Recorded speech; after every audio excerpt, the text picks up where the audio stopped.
My name is Kyle Herrman. I'm a professor in Fisheries and Water Resources, and I'm going to talk to you today about the differences between our hydrology degree and our water resources degree.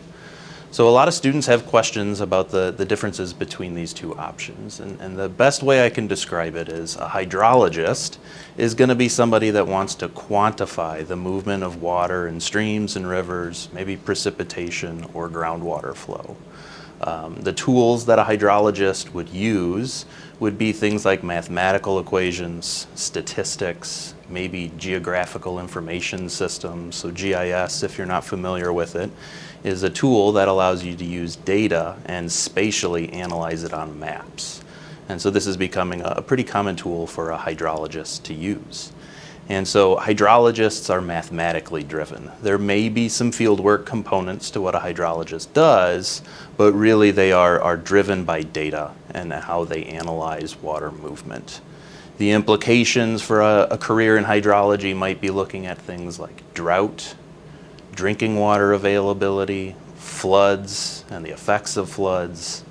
And so there's some pretty strong management opportunities for a hydrologist. Now, here at UW-SB, our hydrology program is built with a very specific curriculum in mind.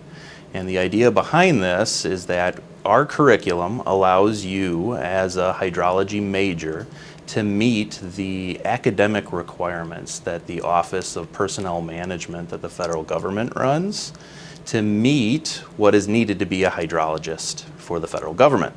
So sometimes hydrologists are hired by the National Oceanic and Atmospheric Administration, sometimes by the United States Geological Survey, even potentially the United States Fish and Wildlife Service. All of them have the same requirements for somebody to be hired as a hydrologist.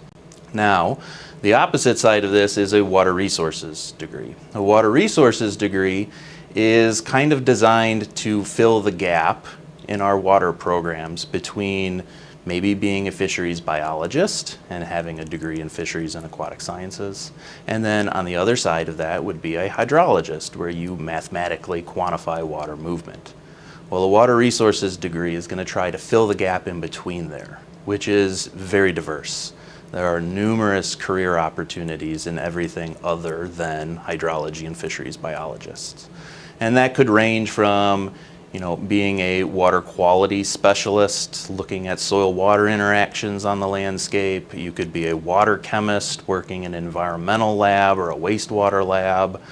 You could do stream and wetland restoration work, invasive species work. You could be a macroinvertebrate taxonomist. The list goes on. There's a lot of career opportunities in water that the water resources degree has to try to train you for. So with that in mind, we've developed the water resources program to be very flexible. The curriculum has built in a lot of elective credits, but specifically we use those elective credits to get you towards your career goals. And so if you want to be somebody who looks at soil-water interactions and be a water quality specialist, we'll have you take courses not only in water resources, but also in soils.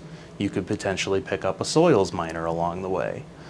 If you're somebody who likes wetlands and might want to work in wetland restoration, we would have you take courses in wetland ecology, wetland soils, and we have courses on stream and wetland restoration as well. We have additional elective courses in macroinvertebrate identification, invasive species, aquatic plant identification. So we have a lot of electives in our program that can allow you to get towards your career goals with the water resources degree.